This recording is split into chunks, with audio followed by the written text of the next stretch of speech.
that foot.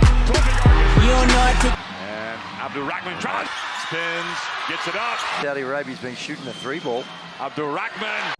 Ka-Express, handa na ang Gilas Pilipinas sa kanilang pinakamalaking pagsubok sa FIBA Asia Cup. Open. Tamayo open. Makes no mistake. Isang do-or-die match kontra sa host nation na Saudi Arabia na kanilang haharapin ngayong 12 midnight. Inawi naman ni Carl Tamayo on the succeeding play. Pero bago ang laban, may direktang mensahe si Coach Tim Cone. Kailangan ng kupunan na magkaroon ng mas magandang simula Also Liam. Kick it out.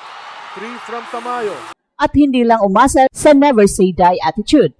Haharapin ng Gilas ang matinding tandem ng Saudi Arabia na sina guard Muhammad Ali Abdulrahman at center Muhammad Al-Sawalim. Ang mananalo sa laban na ito ay sasalubong sa two-time defending champion na Australia sa quarterfinals. Gets another one. And the Philippines has taken the lead. At pagsisimula ng Gilas ang kanilang kampanya sa knockout stage na may isang layunin, walang bukas, walang atrasan. Well, you can see our defense is so Great finish from Abdel Gabar. Eto na, ang lahat ng pinaghirapan ng Gilas ay nakasalalay sa isang laro na wala ng bukas. improved here in the second quarter, and they forced a timeout. Ngayong 12 midnight, haharapin ng ating pambansang kupunan ang host nation na Saudi Arabia sa isang do-or-die qualification to the quarterfinals game.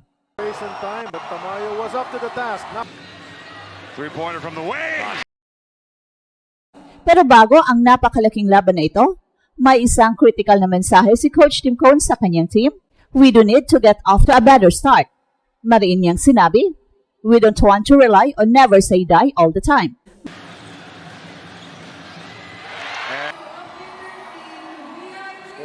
Matapos ang group phase, malinaw na nakita ang ugali ng Gilas na magsimula ng mabagal at umasa sa puso at never say die attitude para makahabol. And he puts that one in. Habang ang diskarte na ito ay gumana sa kanilang panalo kontra Iraq, ito ay isang delikadong laro na ayaw nang maulit ni Coach Tim, lalo na sa knockout stage kung saan ang bawat possessions ay mahalaga at ang Gilas ay kailangang magsimula ng mas defensive intensity dahil sa international stage, ang playing catch-up ay laging isang malaking sugal. That one in. Dr. J.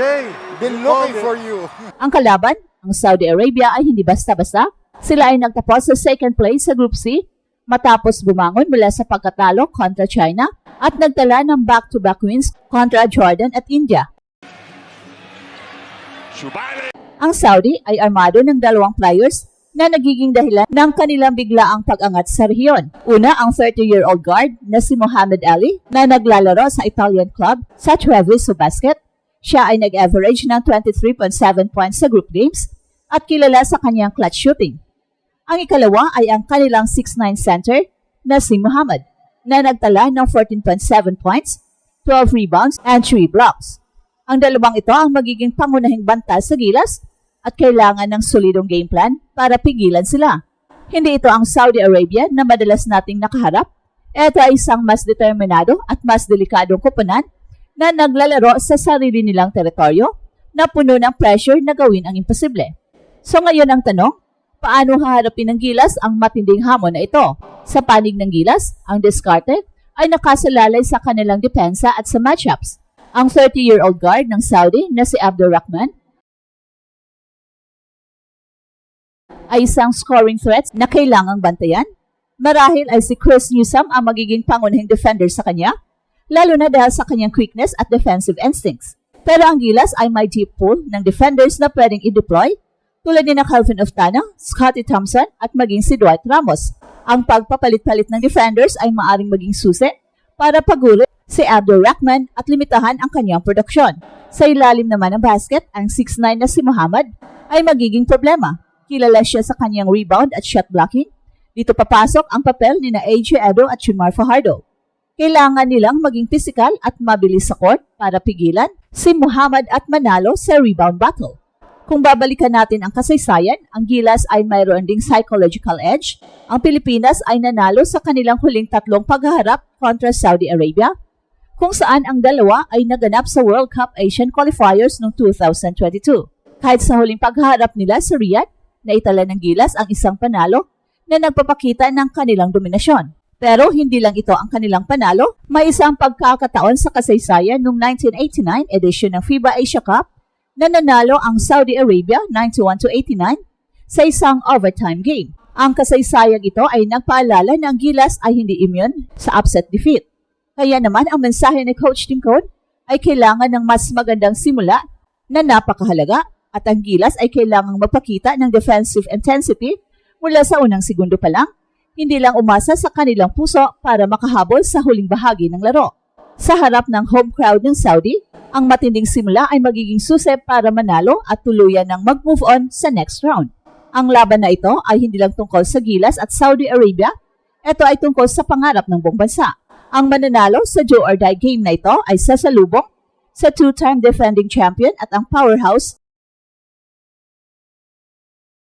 ng FIBA Asia Cup, ang Australia. Ito ay isang napakalaking hamon, isang massive test na ayon na rin sa mga eksperto. Pero para sa Gilas, ang pagkakataon na makaharap ang Australia ay isang pangarap na gusto nilang maabot. Sa group stage, nakita natin ang ilang kakulangan sa laro ng Gilas tulad ng slow starts at inconsistent offense.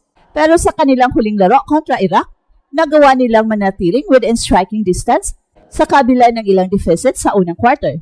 At nagawa nilang lumaban para manalo at ipinakita ng Gilas na kaya nilang manalo sa ilalim ng pressure at ito ang magiging pinakamalaking asset nila sa laban kontra Saudi Arabia. Ang laban na ito ay isang testamento sa pagbabago ng Gilas. Ang team ngayon ay may bagong sistema sa ilalim ni Coach Tim at ang bawat manlalaro ay handang mag-step up. Ang pagbabalik ni Dwight Ramos at ang presence ni Justin Brownlee ay nagbibigay ng firepower sa team. Ang pag-angat ni Junmar Fajardo pati na rin ni AJ Edo ay nagbibigay ng solidong presensya sa ilalim. Ang lahat ng ito ay magiging mahalaga sa laban kontra Saudi. Ang laro na ito ay isang malaking pagkakataon para sa Gilas na patunayan sa buong Asia na sila ay handa nang bumalik sa tuktok. Ang buong bansa ay nakatutok, nag-aabang sa bawat galaw, bawat tres at bawat depensa na gagawin ng Gilas. Ang laban na ito ay isang malaking pagkakataon para sa Gilas na patunayan sa buong Asia na sila ay handa nang bumalik sa tuktok. Kaya naman, ka-live, panahon na para ibigay natin ang ating buong suporta. Ipakita natin sa mundo kung gaano kalaki ang puso ng Pilipinas. Eto na, mga ka-live, ang pinakamahalagang kabanata sa kampanya ng Gilas sa FIBA Asia Cup. Ang do or die matchup kontra sa host nation na Saudi Arabia ay hindi lang isang laro, ito ay isang testamento ng tibay at determinasyon ng ating pambansang kupunan. Mula sa mensahe ni Coach Tim na kailangan ng mas magandang simula hanggang sa pagharap sa matinding tandem ni Abdul Rahman at Muhammad, bawat aspeto ng laban ay puno ng tensyon. Pero sa gitna ng lahat ng ito, meron tayong isang malaking dahilan para maging kumpiyansa, ang puso ng Gilas. Ang team na ito ay sanay sa adversity at handa silang lumaban sa pinakamahirap na daan. Ang panalo sa laban na ito ay magbubukas ng pinto sa quarterfinals at magbibigay sa atin ng pagkakataon na makaharap ang powerhouse na Australia. Ang bawat dribble, bawat pasa at bawat depensa ay mahalaga. Ang Gilas ay hindi lang isang kupunan. Ito ay ang pangarap ng bawat Pinoy. Ang journey na ito ay isang pangarap na ating sabay-sabay na isinusulong at panahon na para ipaglaban natin ito hanggang sa huli. Walang bukas, walang atrasan, kaya maghanda na tayo sa kanilang laban at suportahan ang Gilas Pilipinas. At ito ang Express Info kung saan bawat kwento ginulat ang mundo. Don't forget to like and subscribe.